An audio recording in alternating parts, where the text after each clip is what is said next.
हुआ ऐसा है कि 3 दिन पहले नारद जी मिलके गए थे ठाकुर जी से। ठाकुर जी वन में गैया चरा रहे थे। आप सबसे हमारी एक प्रार्थना है, अगर हम थोड़ी देर नेत्र ना खोलें तो आप सब कथा सुनते रहिएगा, क्योंकि ये विषय प्रसंग कुछ ऐसा है कि यहां बाह्य देख करके वो भाव मैं नहीं कह पाऊंगा, इसलिए आप लोग व्यवस्थित कथा सुनते रहिएगा।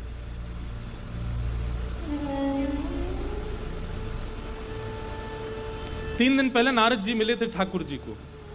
ठाकुर जी वन में गैया चरा रहे थे और मधुमंगल, श्रीदामा, तनसुखा, मनसुखा, धनसुखा, सुबल, तोक सब ठाकुर जी के सखा आनंद कर रहे थे। तभी ठाकुर जी ने देखा एक वृक्ष के पीछे पीतांबरी पहने, हाथ में वीणा लिए नारद जी खड़े। ठाकुर जी ने तुरंत इशारा किया, छुप जाओ, ये सब देख लेंगे तुमको। नारद जी बोले, नहीं छुपूंगा, इधर आइए, मुझसे बात कीजिए। ठाकुर जी ने ग्वाल वालों से कहा, तुम थोड़ा दूर जाओ, मैं आता हूं। और ठाकुर जी तुरंत नारद जी के पास गए। नारद जी ने दंडवत प्रणाम किया। भगवान ने हृदय से लगाया, नारद बहुत दिन बाद दिखे हो, सब ठीक है? नारद जी बोले, कुछ भी ठीक नहीं है नाथ। ठाकुर जी बोले, क्यों, क्या हुआ? क्या हुआ? आप पूछ रहे हैं क्या हुआ? पृथ्वी का भार हल्का करने आए थे आप, कंस के दुष्ट आचरण को नष्ट करने के लिए आए थे आप। ये देवी देवताओं के यज्ञ यजन बंद करा रखे हैं कंस ने। संतों को, ब्राह्मणों को खोज खोज करके उनका वध करवाता है ये कंस। और 11 वर्ष व्यतीत हो गए, अभी तक उसका वध नहीं किया आपने। नाथ, मैं आज्ञा देने के लिए नहीं आया हूं, पर प्रार्थना करने के लिए आया हूं। आप जिस कार्य के लिए आए हैं उसकी पूर्ति कब करेंगे? रास विहार हो गया, ब्रज की बाल लीलाएं हो गई, सब आपकी लीलाओं को देख करके हम बड़े प्रसन्न हैं, पर कंस का वध कब होगा?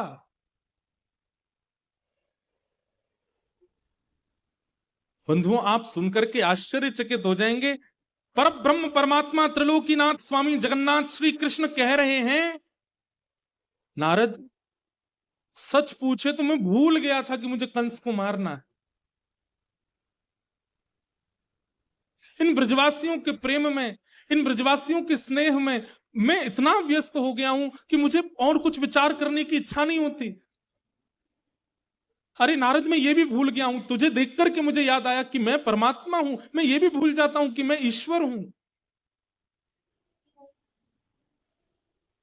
प्रेम का आवरण बहुत विशाल है नारद। उसके आगे मैं जो वेदों में वर्णन करवाता हूं कि मोह और इन सब के बंधनों से मुक्त होने का क्या क्या उपाय होता है, मैं स्वयं को इन ब्रजवासियों के प्रेम में स्वयं को बंधा हुआ अनुभव करता हूं।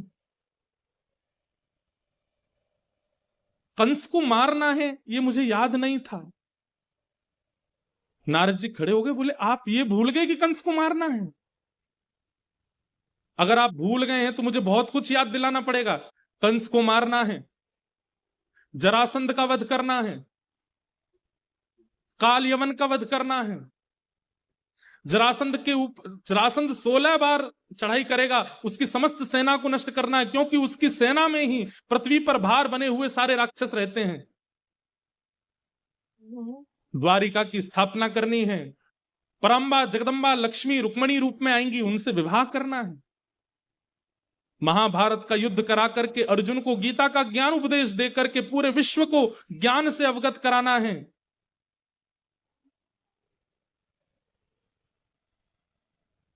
अभी तो बहुत कुछ करना है नाथ, आप कैसे भूल सकते हैं? ठाकुर जी मानो बैठ करके वहीं रुदन करने लगे। नारद जी बोले, भगवान क्या हुआ? आप मुझे बताएंगे कि रुकावट कहां है, मैं कुछ आपकी मदद करूं। और मुझे कहने में लज्जा होती है कि मैं परमात्मा के आगे ये कैसे कह सकता हूं कि मैं कुछ मदद करूं। ठाकुर जी कहते हैं, नारद मेरे सखाओं को देख रहे हो तुम? उन सखाओं में तुझे एक वो दिखा है, थोड़ा थोड़ा फटे हुए से वस्त्र पहने हैं, थोड़ा उधरे हुए से वस्त्र, वो मेरा मित्र है, उसका नाम है मधुमंगल। तुमको पता उसका स्वरूप क्या है? वो सुबह उठता है, उठते ही अपने भवन से नंद भवन आता है और आंख पर हाथ धर के आता है, किसी को नहीं देखूंगा, सबसे पहले कन्हैया को देखूंगा, और जब मेरा मुख देख लेता है तब जलपान करता है। मैं इसको छोड़ के चला गया तो इसकी हालत क्या होगी? वो पतला सा तुमको दिखाई दे रहा है, तुम जोर से हवा भी चल जाए तो उड़ने लगता है, उसका नाम मनसुखा है। जब तक मैं प्रसाद नहीं पा लेता, मेरी थाली में कुछ बच नहीं जाता, तब तक वो भोजन नहीं करता, मेरी थाली में ही पाता है और मेरा उच्छिष्ट ही पाता है। आज तक 11 वर्ष की आयु हो गई मेरी, मैंने कभी उसको नवीन प्रसाद पाते नहीं देखा। वो मुझसे रूठ भी जाता है, नाराज भी होता है तो गुस्से में मांग लेता है मेरी थाली, लेकिन पाएगा वही जो मैंने खाया होगा, मेरा उच्छिष्ट पाता है। मैं चला जाऊंगा तो भूखा रहेगा वो। मेरी यशोदा मैया जो प्रति क्षण प्रतीक्षा करती है कि कन्हैया अब आवेगो, कन्हैया अब आवेगो। अरे मैंने ऐसा प्रेम नहीं देखा नारद कि जहां हर दिन अपना पुत्र पिछले दिन से अधिक प्रिय लगता हो मां को। मैं कल जैसा यशोदा मैया को लगता था, आज उससे अधिक प्रिय हूं, और आज जैसा हूं कल उससे अधिक प्रिय हूं। अरे नारद, मैं किन शब्दों में इन ब्रजवासियों का प्रेम बताऊं? संसार के लोग सुख को वस्तुओं में ढूंढते हैं, अपनी भूख को व्यंजनों से दूर करते हैं, पर इन ब्रजवासियों का सुख, वस्तु, व्यंजन सब कुछ मैं हूं। मैं यदि इन्हें छोड़ करके चला गया तो ये कैसे जिएंगे?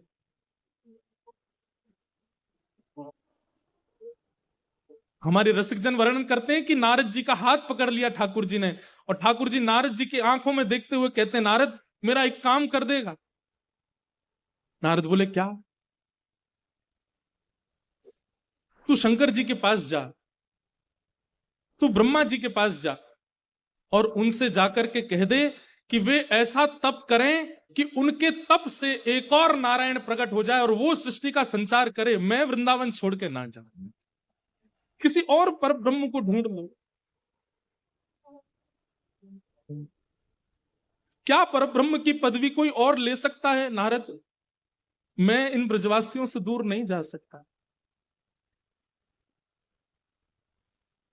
बंधुओं, श्री कृष्ण को सबने कोसा, सब प्रश्न उठाते हैं कि भगवान रोता बिलखता छोड़ गए ब्रजवासियों को, इतना इतना अत्याचार करके गए गोपियों पर, यशोदा मैया को रोता छोड़ गए, ऐसा करके गए। अरे उनकी स्थिति किसी ने देखी नहीं।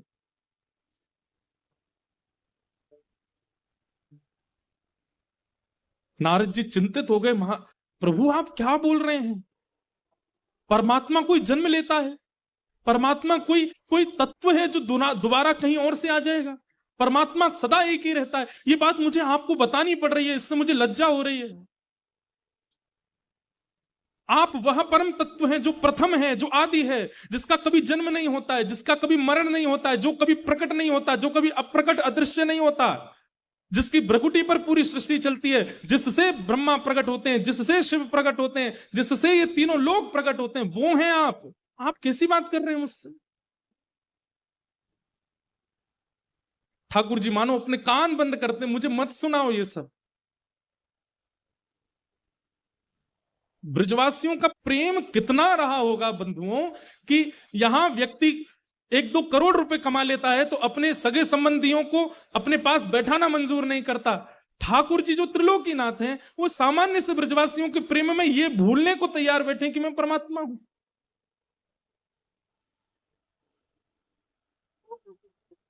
नारद जी कहते हैं, भगवान आपको मेरी सौगंध है, मुझे कुछ नहीं पता, मैं परसों आपके हाथों कंस को मरा देखना चाहता हूं, और ये पूरी लीलाओं का विस्तार आपको करते हुए पुनः वैकुंठ आना है। और ऐसा कहकर के नारद जी वहां से अंतर ध्यान हो गए।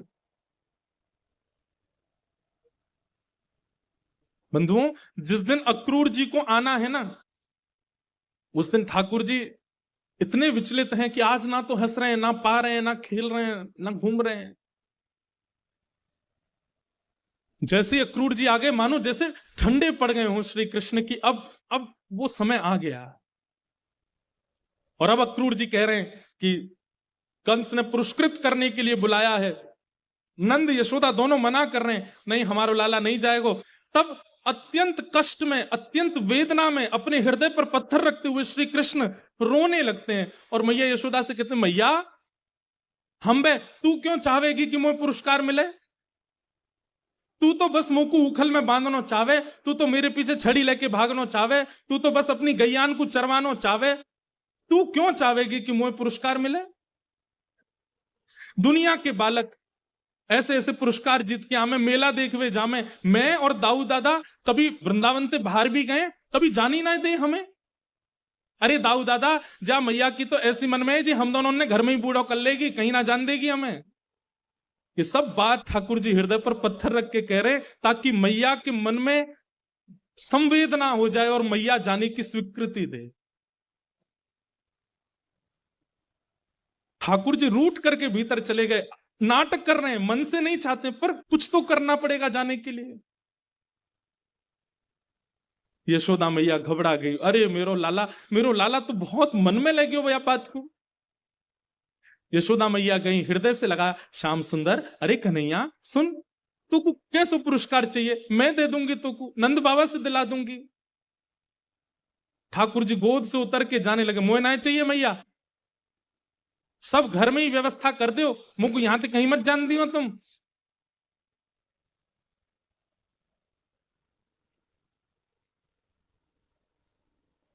यशोदा मैया ने खूब समझाया पर ठाकुर जी रो रहे हैं, तो यशोदा मैया अंत में एक बात पूछती हैं बस, अच्छा लाला मुझे एक बात बता दे। बोले कहा, तू मथुरा जाएगो पुरस्कार लेवे, तो को एक रात वहीं रहना पड़ेगो।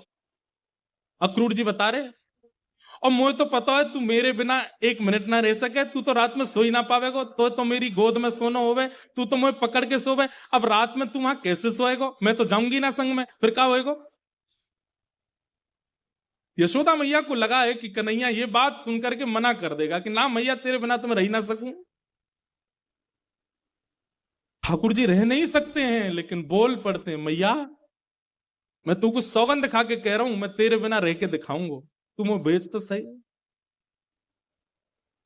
ये बात सुनकर के यशोदा मैया को प्रिय नहीं लगा। तू रह ले को लाला, हाँ मैया रह लूंगा, तू भेज तो। इसके बाद मैया कुछ नहीं बोली।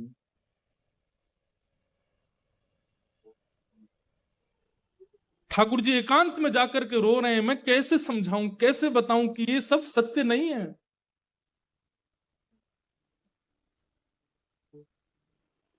रात्रि का समय हो गया, पूरे ब्रज में हवा की तरह बात फैल गई, आज ब्रजमंडल में आनंद नहीं है।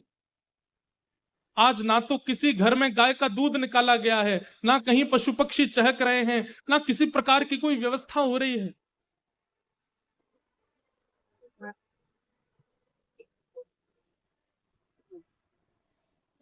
प्रसाद पाकर के सोने की व्यवस्था, सुबह लाला मथुरा जाएगो, मैया ने सब व्यवस्था, वस्त्र रख दिए ठाकुर जी के, लाला जे पहन लियो कल, और पुरस्कार लेके तुरंत आ जाइयो वृंदावन।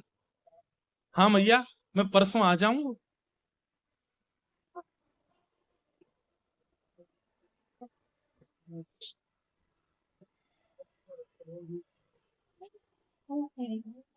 एक जगह वर्णन आता है कि श्री ठाकुर जी रात में मैया के पास सोए हैं और मैया को अंक में भर करके सोए हैं, मैया के वक्ष पर अपना मुख लगा करके ठाकुर जी ऐसे बिल्कुल अंक में भर के सो रहे हैं और बार बार लंबी लंबी श्वास भर के यशोदा मैया की अंग की सुगंध को माने अपने अंदर समेट रहे हैं, व्यवस्थित कर रहे हैं, जैसे मानो बहुत लंबी यात्रा पर जाना है, ये सुगंधी मुझे दोबारा पता नहीं मिले ना मिले, इसलिए आज इस बहु मात्रा में सुगंधी को अपने अंदर धारण कर लूं।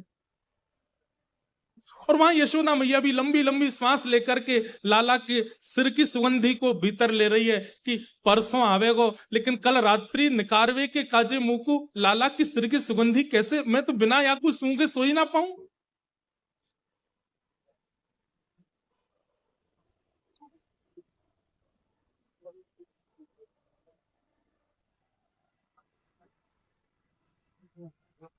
प्रातः काल का समय हो रहा है, और श्री यशोदा मैया अत्यंत व्याकुल हैं। सूर्य उदय होते समय सब ब्रजवासी प्रार्थना कर रहे हैं, हे सूर्य नारायण आप उदित मत हो, क्योंकि आपके उदित होते ही कन्हैया चलो जाएगो।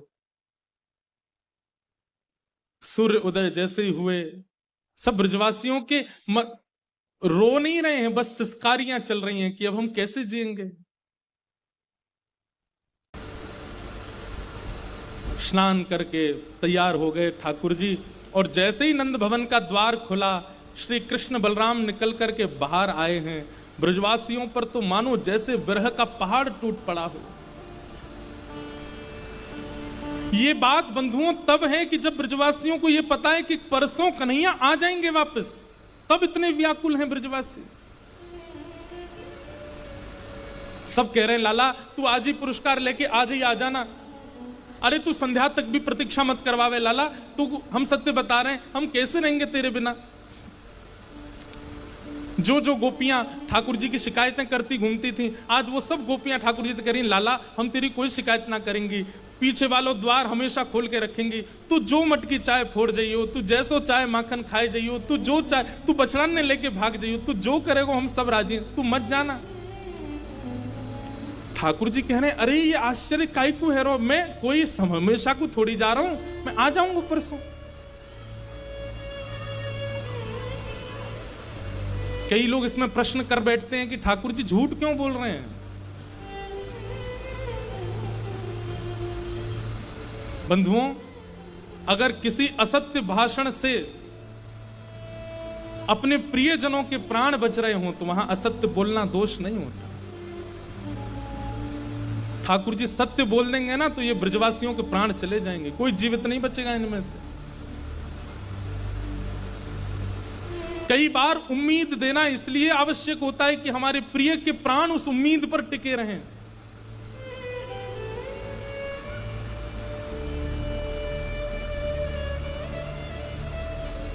ठाकुर जी उम्मीद इसलिए देके जा रहे हैं कि कहीं आत्मदाह ना कर लें अपना। अरे तुम तो ऐसे रो रहे हो जैसे मैं हमेशा को जा रहा हूं, अरे परसों आ जाऊंगा मैं, और दाऊ दादा है ना मेरे संग, जल्दी ले आवेंगे मोकू। सब ब्रजवासियों से मिल रहे हैं, सब सखाओं से मिल रहे हैं। एक जगह वर्णन करते हैं कि किशोरी जी के सामने ठाकुर जी गए और किशोरी जी से अपने कुछ भाषा में ठाकुर जी कहते हैं, हे श्यामाजू आप तो सब जाने, आप तो अंतर्यामी हैं कि मोकू लीला विस्तार के लिए ब्रज से बाहर जानो पड़ेगा, कृपा करके मोहे आज्ञा दो।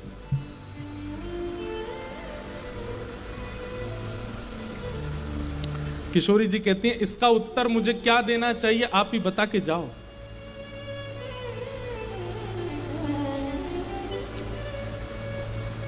प्रिय जब जा रहा हो तो उसको रोकते नहीं है, रोक लग जाती है।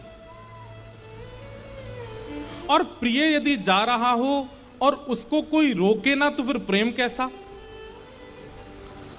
प्रेम का स्वरूप है कि प्रिय जा रहा हो तो उसको रोकना चाहिए, लेकिन प्रिय यदि शुभ कार्य के लिए जा रहा हो तो उसको रोकना नहीं चाहिए, टोक लग जाती है, कार्य अशुभ हो जाते हैं। मैं क्या करूं, मैं प्रेम के स्वरूप में हूं इसलिए मुझे रोकना चाहिए, लेकिन आप शुभ कार्य का बहाना करके जा रहे हैं तो मैं रोकती हूं तो टोक लग जाएगी। अब इसका उत्तर मैं क्या दूं कि आप जा रहे हैं, मैं रोकूं कि ना रोकूं, बताइए। रोकती हूं तो टोक लगती है, ना रोकूं तो मेरा प्रेम कैसा। आप ही बताओ श्याम सुंदर, क्या कहूं मैं, जाओ या ना जाओ। ठाकुर जी के नेत्र सजल हो गए और किशोरी जी के चरणों की ओर देखते हुए श्याम सुंदर मौन वहां से आगे हो गए, रथ पर आरूढ़ हो गए। जैसे ही रथ पर आरूढ़ हुए सब ब्रजवासी मानो रथ को पकड़ रहे हैं, कोई कह रहा है इसका चक्का टूट जाए या कि घोड़ा बीमार पड़ जाए। अरे रथ चालक, ये अक्रूर नाम कौन ने धर दिया, या कोई ये तो महाक्रूर है, ठाकुर जी को लेके जा रहा हूं हमसे दूर। ब्रजवासियों की इस अवस्था को देखकर के श्री अक्रूर जी महाराज सोचने लगे ये सामान्य बात नहीं है, ये सामान्य स्थिति नहीं है। और श्री अक्रूर जी महाराज तुरंत रथ से उतर करके दौड़ करके गए और यशोदा मैया को कक्ष में ले जाकर के बोले, मां आप कहीं ज्यादा उम्मीदों में ना रहने लगो, इसलिए मुझे आपको सत्य बताना पड़ेगा, 2 मिनट मेरी बात बहुत ध्यान से सुनिएगा। यशोदा मैया बोली, अरे मेरो लाला जा रहा हूं मिलन, तो बोले मेरी बात सुनिए एक बार। और सब बाहर व्यस्त थे। अक्रूर जी महाराज यशोदा मैया को भीतर कक्ष में ले जाकर के बताते हैं, मैया आज से 11 वर्ष 56 दिन पहले भादों की रात्रि अष्टमी को आपके यहां कृष्ण का जन्म नहीं हुआ था,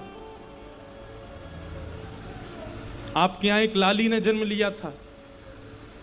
ये श्री कृष्ण आपके पुत्र नहीं है, ये श्री कृष्ण देवकी के पुत्र हैं, ये वसुदेव के पुत्र हैं। कंस ने अष्टम गर्भ को नष्ट करने का संकल्प लिया था, इसलिए कंस से अपने बालक की सुरक्षा करने के लिए वसुदेव जी अर्धरात्रि में पता नहीं कैसे कारागृह खुल गए, दरबान सो गए, वो उस बालक को लेकर के गोकुल आए और आपके बगल में नवजात बालिका की जगह इनको सुला करके उस बालिका को ले जाकर के कंस को दिया है। और ये बात मैं इसलिए बता रहा हूं क्योंकि 11 वर्ष 56 दिन आपने पालन किया जिस लाल का, उसकी जन्मदात्री मां आज भी कारागृह में प्रतीक्षा कर रही है। और अब कृष्ण के जाने पर अगर कृष्ण लौट करके आए वापस तो वो मां जीवित नहीं रहेगी, वो बहुत प्रतीक्षा कर रही है। मैं रोज मिलता हूं देवकी से। आपने तो पालन किया है कृष्ण का, उन्होंने तो जन्म दिया है, इसलिए मां अगर कृष्ण लौट करके ना आवे तो आप परेशान मत होइएगा, क्योंकि वो अपनी वास्तविक मां के पास जा रहे हैं। ये शब्द सुनकर के यशोदा मैया विश्वास नहीं कर पा रही हैं, वो बोल नहीं पा रही हैं, उनके पास शब्द नहीं है, वो पलक नहीं झपक रही हैं, उनका पूरा शरीर ठंडा हो गया है, वो विचार ही नहीं कर पा रही हैं ये अक्रूर क्या कह रहा है। जड़वत एक मूर्ति की तरह यशोदा मैया खड़ी और इतना कहकर के प्रणाम करके अक्रूर जी चले गए, रथ में जाकर के बैठ गए। और जैसे ही रथ आगे बढ़ने लगा, थोड़ी देर बाद यशोदा मैया को होश आया, जैसे तैसे अपने आप को संभाल करके यशोदा मैया नंद भवन से बाहर निकल करके आई। रथ को जाता हुआ देख एक तरफ तो मन में कुतूहल चल रहा है, ये मेरो लाला नहीं है, दूसरी तरफ बाल लीला पूरी चित्त में घूम रही है, ये वो मेरे प्राण श्री कृष्ण है जिसको सदा हृदय से लगा के मैं रही हूं। चिल्लाती हुई जा रही है यशोदा मैया, अरे लाला रुक जा, अरे कन्हैया रुक जा, अरे लाला नेक रुक जा। यशोदा मैया का स्वर सुनकर के ठाकुर जी स्वयं को रोक नहीं पाए, चलते हुए रथ से कूद पड़े और दौड़ करके जाके यशोदा मैया के अंक में भर गए। खूब रो रहे हैं ठाकुर जी, नहीं जाना चाह रहे। यशोदा मैया कहें, लाला अपनो बहुत ध्यान रखियो। और एक एक रों का मैया स्पर्श कर रही है, ठाकुर जी के मुख का, नेत्रों का, नाक का, ओष्ठ का, ग्रीवा का, वक्ष का, उदर का, घुटने का, एक एक अंग यशोदा मैया अपने हाथों में मानो जैसे स्पर्श समान कर रही हो। पता ना अब कब छूबे को मिलेगो। और सर्वांगीण अंग छूते छूते जैसे यशोदा मैया ने लाला के चरण छुए और प्रणाम करने लगी मां, ठाकुर जी टूट गए। यशोदा मैया को, मैया ये तू कहा कर रही है, तू मेरे चरण छोड़, अभी तू कहा कर रही है, अरे तू तो ऐसे छू रही है मुंह को जैसे मैं दोबारा मिलूंगा नहीं तो को। यशोदा मैया बोली, हाँ लाला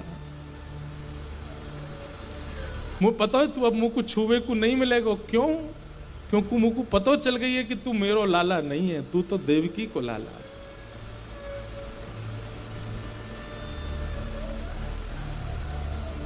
भादों की अष्टमी की रात्रि को कहा भयो मुंह को अक्रूर जी ने सब बताए दिए लाला। और मुंह को ये भी पता चली कि तोए पतो है ये बात कि तू देवकी को लाला, लेकिन तेने भी बड़ो अच्छा नाटक कियो मेरो पुत्र बन के रहवे को। तो को तो पहले ही पता चल गई कि तू देवकी को पुत्र है। और मुंह को ये भी पता चली कि तो आज भी पता है कि तू देवकी के पास जाके वापस नहीं आएगा, लेकिन फिर भी कैसा नाटक करके जा रहा हो कि मैं परसों आ जाऊंगा। तेरो दोष ना है लाला, शायद हम ब्रजवासीन के प्रेम में ही कोई कसर रह गई होगी जो शायद हमें ये सब अनुभव करना पड़ो। लेकिन तू चिंता मत करे, तू रुकियो मत, बिल्कुल तू जा मैया के पास, अपनी वास्तविक मां के पास जा। पर लाला एक वचन दे के जा,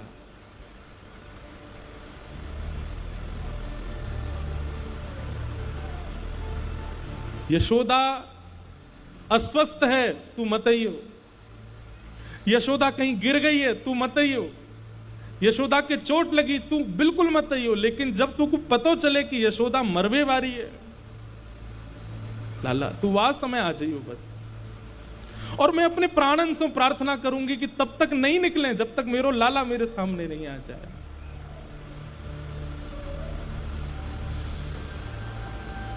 तेरे कोमल हाथन में सिर रख के अपनो तब प्राण त्यागूंगी कन्हैया। खूब सेवा करियो देवकी की, खूब प्रेम करियो, वाने भी बहुत तपस्या करी जो तो मेरे पास भेज दियो। लेकिन लाला बस एक अधिकार मुझको दियो कि मैं तेरे दर्शन करते हुए प्राण त्यागूं अपने। ठाकुर जी मानो उस समय ऐसी स्थिति में आ गई कि इसी समय प्रलय हो जाए, पूरी धरती भूचाल हो जाए, धरती कंपायमान होने लगी है उस समय ठाकुर जी के रूप को देख करके। लेकिन तुरंत भगवान ने अपने आप को समाहित किया, यशोदा मैया को हृदय से लगाया। बोले मैया, बोले अब कछु मत बोल लाला, तू जा, अब तो कछु नहीं सुनो, क्योंकि अब तू जो बोलेगो सब असत्य बोलेगो। या हमारे तू चलो जा, या हमारे तू चलो जा, मैं कोई को नहीं बताऊंगी ये बात, तू जा। और यशोदा मैया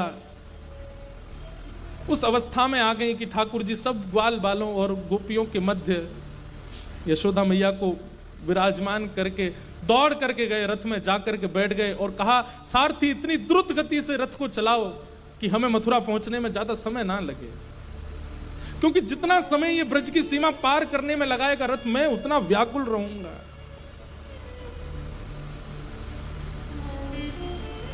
और ठाकुर जी मथुरा चले गए। आपको पता है ब्रजवासी अभी भी इसी आश में मथुरा की ओर देख रहे हैं कि लाला हमारी याद आ जाएगी, जे नेक दूर जाते सोई दौड़ के आ जाएगा वापस, ये जा ही ना सके हमते दूर। कई ब्रजवासी तो रो ही नहीं रहे, बल्कि रोते हुए के आंसू पहुंच रहे हैं। तुम काय रो रहे? अरे हम यहाँ लाला जाने, जे नंद जी को छोरा हमारे बिना रही ना, अब ही देखियो अब ही दौड़ता हुआ आवेगो। और इसी आशा में खड़े खड़े खड़े ब्रजवासियों को रात हो गई, अंधकार जैसा होने लगा। एक टक बिना कुछ बोले टकटकी लगाए उस मार्ग में देख रहे हैं जिसमें रथ गया है कि कन्हैया आ जाएगा। ठाकुर जी नहीं आए। और जब अर्धरात्रि का समय हो गया, ठाकुर जी जब नहीं आए, आंसू सूख गए ब्रजवासियों के। और तब सब ग्वाल बालों की मैयाएं ले ले करके जा रही हैं। बोले मैया आ रहो होगो, कन्हैया आ रहो। बोले ना आवेगो तू चल। और सब ब्रजवासी चले गए। जौहत मतलब करती रह गई। गोपियां और यशोदा मैया कह रही हैं लाला हम तेरी बाट देखते रह गए, तेरो इंतजार करते रह गए, तू आयो नहीं। झूठी प्रीत करी मनमोहन या कपटी के साथ,